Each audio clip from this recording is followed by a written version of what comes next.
अस्सलाम वालेकुम स्टूडेंट्स। आज की ये जो वीडियो है ये फ़िज़िक्स के क्लास 10 के टारगेट पेपर के हवाले से है। अगर आप क्लास 10th में पढ़ रहे हैं, क्लास 10 के एग्ज़ाम आपने इस साल देने हैं कराची बोर्ड की तरफ से, तो इंशाल्लाह ये वीडियो आपको बहुत ज़्यादा फ़ायदा देगी, क्योंकि इस वीडियो के अंदर मैं थोड़ा सा टारगेट पेपर जो मैंने बनाया है जिससे आप लोग तैयारी करेंगे अपने एनुअल एग्ज़ामिनेशन की, वो तो बताऊँगा थोड़ा बहुत जो कुछ डिस्कशन है, कुछ पॉइंट्स हैं इंपॉर्टेंट एग्ज़ाम्स के हवाले से, उन पर भी रोशनी डालेंगे। तो सबसे पहली बात यह है कि यहाँ पर जो मैंने टारगेट पेपर बनाया है वो मैंने चैप्टर वाइज बनाया है, और हर चैप्टर के अंदर जो क्वेश्चंस हैं या जो डेफिनेशन और डिफरेंसेस हैं और जो न्यूमेरिकल्स हैं उनको अलग अलग सेक्शन के अंदर रखा है। सबसे पहले तो ये समझ जाओ ना कि जो टारगेट पेपर है उसको पढ़ना कैसे है आपने, फिर आप जो है वो टॉपिक को इस्तेमाल कर सकते हैं। तो स्टार्ट करते हैं हमारे पहले चैप्टर से, जो कि चैप्टर नंबर 10 है, जनरल वेव प्रॉपर्टीज़। देखिए बहुत अहम चैप्टर है ये, इस लिहाज से कि इसके अंदर एक अहम टॉपिक है और एक अहम क्वेश्चन है जो कि बहुत इंपॉर्टेंट मुझे लगता है पेपर के हवाले से, और डिफरेंसेस के लिहाज से बड़ा इंपॉर्टेंट है। देखिए डेफिनेशन में तो यहाँ से आप जो है वो वेव फ्रंट की तैयारी कर लो। वेव फ्रंट क्या है, ये नया टॉपिक है और बच्चों को मालूम भी नहीं होता। बाकी डिफरेंसेस दो किस्म के आ सकते हैं, तो दोनों में से एक के आने का बहुत ज़्यादा चांस है। या तो मैकेनिकल और इलेक्ट्रोमैग्नेटिक वेव्स के दरमियान में डिफरेंस हो सकता है, या ट्रांसफर्स और लॉन्गिट्यूडनल वेव्स के दरमियान का डिफरेंस हो सकता है। ठीक है ना। तो डिफरेंसेस दोनों की तैयारी कर लो, और डिफरेंसेस पता है हर एक के 3 याद करो, क्योंकि डिफरेंसेस जो है वो शॉर्ट क्वेश्चंस के अंदर आएंगे और 3 मार्क्स का ही शॉर्ट क्वेश्चन होगा। तो एटलीस्ट 3 डिफरेंसेस आप हर एक को याद करेंगे। जितने भी मैं आपको बता रहा हूँ यहाँ पर डिफरेंसेस एटलीस्ट 3 याद करने, और अगर बहुत अच्छा तैयारी करनी है, कोई रिस्क नहीं लेना, तो 4 डिफरेंसेस याद करके रखो। जो बेस्ट 3 याद होंगे वो आप पेपर में लिख दोगे। क्वेश्चन मुझे एक लगता है जो कि बहुत ही इंपॉर्टेंट है, वो है सिंपल हार्मोनिक मोशन को डिफाइन करते हुए आपने डिस्क्राइब करना है मोशन ऑफ सिंपल पेंडुलम को, और ये साबित करना है कि उसका मोशन जो है वो सिंपल हार्मोनिक मोशन है, और एक फार्मूला भी है टाइम पीरियड का। ठीक है ना। तो इसको लॉन्ग क्वेश्चन के तौर पे तैयार करो आप, एसएचएम को स्टडी करते हुए, स्प्रिंग मास सिस्टम को थोड़ा सा देखते हुए, फिर आप आ जाओ सिंपल पेंडुलम को अच्छे तरीके से तैयार करो। ठीक है जी। न्यूमेरिकल के अंदर सबसे अहम बात यह है कि इस चैप्टर के अंदर जितने भी न्यूमेरिकल हैं उनमें या तो v = f लैम्डा से सॉल्व हो रहे हैं, तो कुछ जो है वो उनकी प्रैक्टिस करो जिसमें नंबर ऑफ वेव्स गिवन है और कैलकुलेट करनी है फ्रीक्वेंसी वगैरह वो, और सिंपल पेंडुलम वाला जो न्यूमेरिकल है लास्ट वाला न्यूमेरिकल, उसको भी लाजमी देख लो, न्यूमेरिकल नंबर 8 को। तो इंशाल्लाह ये जो जनरल वेव प्रॉपर्टीज़ है ना, ये जितना अहम चैप्टर है, तो ये टॉपिक्स सबसे ज़्यादा अहम लग रहे हैं मुझे, इनमें से आने के चांसेस हैं। दूसरा जो चैप्टर है चैप्टर नंबर 11 यानी कि साउंड, ये थोड़ा सा इजी पड़ेगा आपको, थोड़ा सा time period, frequency, beats, wavelength, ये कुछ डेफिनेशंस हैं जो कि आप याद करें, और 3 डिफरेंसेस याद करें between musical sound and noise. ठीक है ना। म्यूज़िकल साउंड है, मैंने सिर्फ साउंड लिख दिया, यानी कि म्यूज़िकल साउंड और नॉइज़ के दरमियान में आप डिफरेंस याद करें, और फिर वही बात है 3 डिफरेंस याद करो एटलीस्ट, और 4 कर लो तो अच्छी बात है। अच्छा, क्वेश्चंस 2 आ सकते हैं। लॉन्ग शॉर्ट मैंने अलग अलग नहीं करे, बस मैंने क्वेश्चंस कर दिए। शॉर्ट में भी दे सकते हैं, लॉन्ग में भी दे सकते हैं। अल्ट्रासाउंड क्या है और उसकी 2 एप्लीकेशन, तो different applications are of ultrasound. तो आप जो है वो अल्ट्रासाउंड की जो है एप्लीकेशन सारी की सारी स्टडी कर लो, जो बेस्ट याद होंगी उन 2 को आप लिख दोगे। ठीक है ना। 2 ही पूछेंगे ज़्यादा से ज़्यादा। अच्छा, इसी तरीके से 2 फैक्टर्स हैं जिस पर स्पीड ऑफ साउंड डिपेंड करती है, ह्यूमिडिटी है और टेम्परेचर है। उन दोनों को जो है वो स्टडी करके अच्छे तरीके से याद कर लो, और डिस्क्रिप्शन में आ सकता है, वो भी एक्सप्लेन करने के लिए आ सकता है। बाकी न्यूमेरिकल इस चैप्टर के ज़्यादा अहम है नहीं, लेकिन ये है कि आप प्रैक्टिस कर लो फिर भी। S = VT वाले जो न्यूमेरिकल है ना, जहाँ पे स्पीड ऑफ साउंड वगैरह कैलकुलेट करते हैं, बैट वाली जो एक न्यूमेरिकल है, उसको भी देख लेना।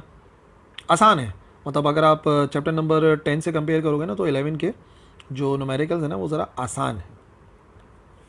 चैप्टर नंबर 12 इलेक्ट्रोमैग्नेटिक स्पेक्ट्रम, ये भी एक आसान सा चैप्टर है और बाकी चैप्टर से थोड़ा सा कम इम्पॉर्टेंट है।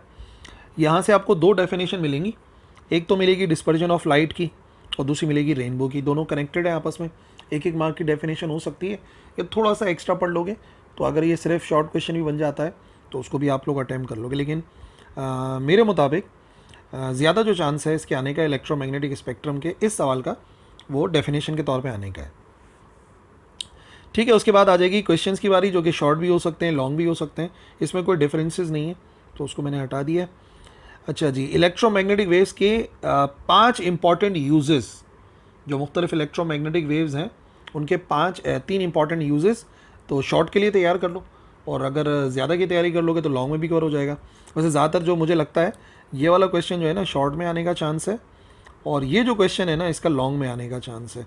क्या है इंपॉर्टेंट करेक्टरिस्टिक्स जो है, आपने पहले इलेक्ट्रोमैग्नेटिक वेव्स को डिफाइन करा और फिर जो इलेक्ट्रोमैग्नेटिक वेव्स की करेक्टरिस्टिक्स है ना उनको स्टडी करोगे तो इंशाल्लाह जो है ये चैप्टर नंबर 12 मुकम्मल हो जाएगा इलेक्ट्रोमैग्नेटिक स्पेक्ट्रम का। ठीक है जी। उसके बाद बारी है न्यूमेरिकल्स की। तो इस चैप्टर के न्यूमेरिकल बड़े इंपॉर्टेंट हैं, सारे के सारे न्यूमेरिकल एक ही फॉर्मूले से सॉल्व हो रहे हैं। v बराबर है एफ लेमडा, तो v is equal to F lambda से ये सिम्प्लीफाई हो जाएंगे। फिर बारी आएगी मोस्ट इंपॉर्टेंट चैप्टर, याद रखिए आपकी बुक का सबसे इंपॉर्टेंट जो चैप्टर है अकॉर्डिंग टू मी वो है chapter number 13, that is geometrical optics. बहुत ही इंपॉर्टेंट चैप्टर है। अच्छा, क्या है इस चैप्टर के अंदर? डेफिनेशंस में बहुत सारे टॉपिक्स हैं, क्रिटिकल एंगल का है, टोटल इंटरनल रिफ्लेक्शन का है, रिफ्रैक्टिव इंडेक्स हो गया, प्रिंसिपल फोकस और फोकल लेंथ वगैरह, ये तो आप पहले भी स्टडी कर चुके होंगे, क्योंकि आसान सी बात है ना, बच्चे कुछ याद करें ना करें ये तो याद कर ही लेते हैं। अच्छा जी, डिफरेंसेस कॉन्केव लेंसेज या कॉन्वेक्स लेंसेज। अच्छा, इसको आप मिरर्स भी कर लो, क्योंकि बहुत जो डिफरेंसेस हैं वो सेम है। तो ये है कि अगर आप 3 डिफरेंसेस लेंसेज के याद कर लो और 3 डिफरेंसेस मिरर्स के याद कर लो तो बड़ा ही ज़बरदस्त किस्म का काम हो जाएगा। ठीक है ना, ये डिफरेंसेस का मसला हल हो जाएगा। अच्छा, क्वेश्चन देखो इसके अंदर लॉन्ग कितने सारे हैं और ये सब इंपॉर्टेंट है, इनकी तैयारी करो। इनमें से तो एक आना ही आना है, एक या दो, एक तो कन्फर्म ही आना है, हो सकता है 2 आ जाएँ। Defects of vision, short sightedness, long sightedness और उनकी correction with the help of रे डायग्राम। और फिर रे डायग्राम को इस्तेमाल करते हुए रे डायग्राम को यूज़ करना है और बताना है कंपाउंड माइक्रोस्कोप को। तो इंशाल्लाह ये एक लॉन्ग क्वेश्चन है, कवर हो जाएगा। शॉर्ट के अंदर आ सकता है पोजीशन, साइज़ और नेचर बताने के लिए किसी भी इमेज का अगर उसको रखा जाए, लेट से आप 2f की प्रैक्टिस कर लो, बिटवीन f एंड 2f की प्रैक्टिस कर लो और बियॉन्ड 2f की प्रैक्टिस कर लो।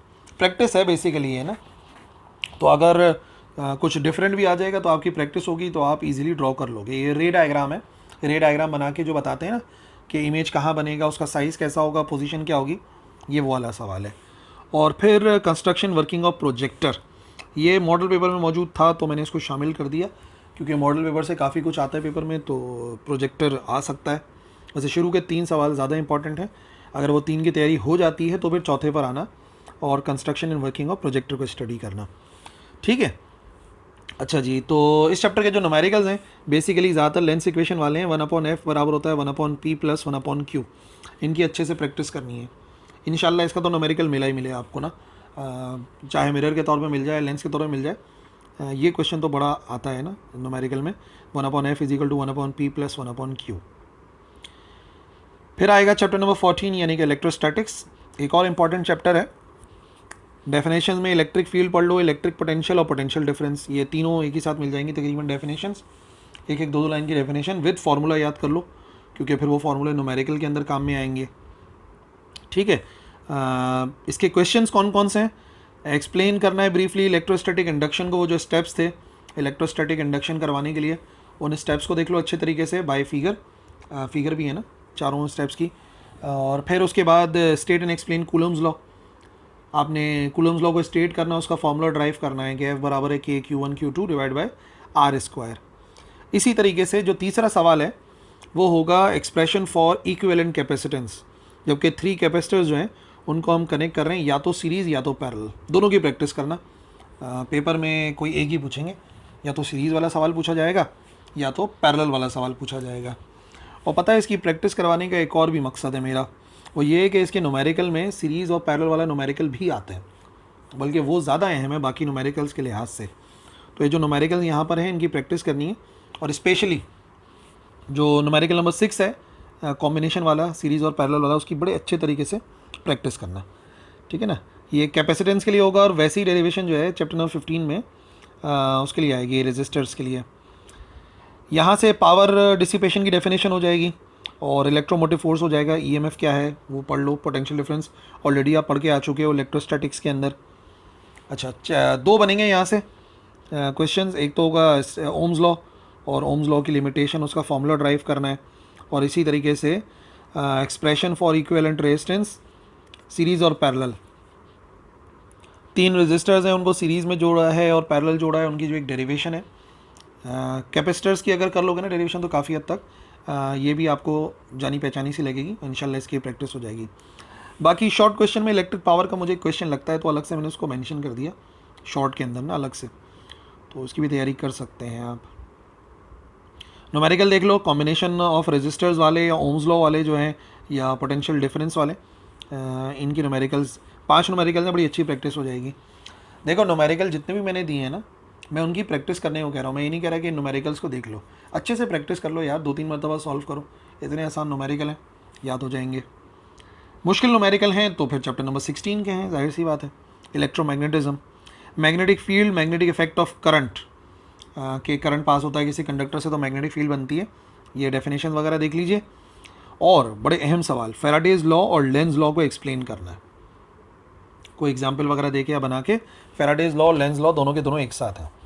इलेक्ट्रिक मोटर है और कंस्ट्रक्शन है, वर्किंग है डीसी मोटर की फिगर के साथ। कंस्ट्रक्शन जब भी आएगा किसी सवाल में तो इसका मतलब ये है कि आपने फिगर बनानी है, तो फिगर बना के फिर इलेक्ट्रिक मोटर को ना एक्सप्लेन करना है, ठीक है जी।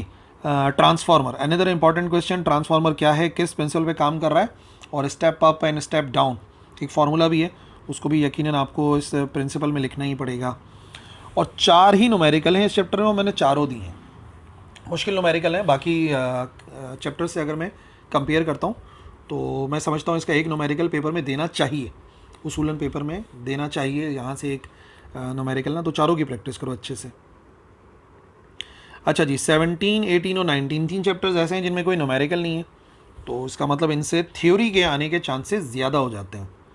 अच्छा जी, क्या है डेफिनेशन देख लिए, थर्मोनिक एमिशन किसे कह रहे हैं, और इलेक्ट्रॉन गन क्या है, फिगर के साथ देख लेना। डिफरेंसेस यहाँ पे बहुत सारे मिलेंगे, बट आप एनालॉग और डिजिटल सिग्नल याद कर लो, 3 या 4 डिफरेंसेस याद कर लो एनालॉग सिग्नल के और डिजिटल सिग्नल के, बुक में तो 7-8 है मेरे ख्याल से। अच्छा जी, क्वेश्चंस, कैथोड रे ऑसिलोस्कोप एक बड़ा सवाल है, इस चैप्टर के 2 ही सवाल हैं और बड़े अहम है। कैथोड रे ऑसिलोस्कोप है, CRO क्या है, उसके जितने भी पॉइंट्स हैं बुलेट्स बना के जो लिखे हुए बुक के अंदर, अगर बुक से याद कर रहे हो, या नोट्स जो हैं वो डिस्क्रिप्शन के अंदर मैं अपलोड कर देता हूँ। जिसने भी क्लास 10 के नोट्स डाउनलोड करने हो तो वो डिस्क्रिप्शन में जाए, वहाँ से फ्री में PDF डाउनलोड करे और दूसरों तक पहुँचाए, फ्री है, दूसरे का फ़ायदा कराओ, इंशाल्लाह आपका भी फ़ायदा हो जाएगा। और दूसरा सवाल है डिफाइन और एंड नॉर नैंड गेट, उसका सर्किट सिंबल भी बनाना है और ट्रुथ टेबल लिखना है 2 इनपुट्स वेरिएबल्स के लिए, बस 2 इनपुट वेरिएबल्स के जो भी ट्रुथ टेबल है उनको देख लो, और का देखो, एंड का देखो, नॉर का देखो, नैंड का देखो। जो नॉट है वो बहुत ईजी है, देखना चाहो तो देख लो उसको, क्योंकि नॉर और नैंड समझने के लिए आपको उसको समझ में आना चाहिए। नॉट गेट समझे हुए होगे ना तो नॉर और नैंड ईजिली समझ पाओगे, ये अहम है। या तो CRO पेपर में है लाजमी, या तो ये एंड और वाला जो ट्रूथ टेबल बनाने का सिलसिला है ये पेपर के अंदर लाजमी है, ठीक है जी। अब आ गया चैप्टर नंबर 18, थोड़ा सा कम इंपॉर्टेंट चैप्टर है 18 और 19 दोनों जो है। अच्छा जी, ICT है, इंफॉर्मेशन इन कम्युनिकेशन टेक्नोलॉजी है, लेकिन इसका एक सवाल है और मेन ही सवाल है वो इस चैप्टर का, जो कंप्यूटर बेस्ड इंफॉर्मेशन सिस्टम है ना, CBIS, इसके मेन कंपोनेंट्स बताने, और बाकी डेफिनेशन में छोटी छोटी हैं, स्टोरेज डिवाइसेस, फ्लैश ड्राइव वगैरह, इनको देख लेना एक नज़र। कंप्यूटर वाले बच्चों को तो बहुत अच्छे तरीके से समझ में आती है बातें, बायो वालों के लिए नहीं है, तो उनको मैं रिकमेंड करूँगा कि लाजमी तौर पे इन डेफिनेशंस को याद कीजिएगा आप लोग।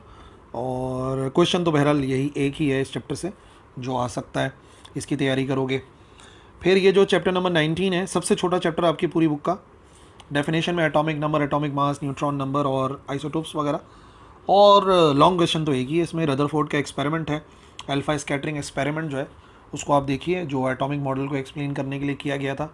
वाहिद लॉन्ग क्वेश्चन है, और अगर आया तो यही लॉन्ग क्वेश्चन आएगा, नहीं तो शॉर्ट में इसका कुछ पूछ लिया जाएगा डेफिनेशन वगैरह, ठीक है जी। अब बचा हमारा final chapter, chapter number 20, nuclear structure, ये इंपॉर्टेंट चैप्टर है।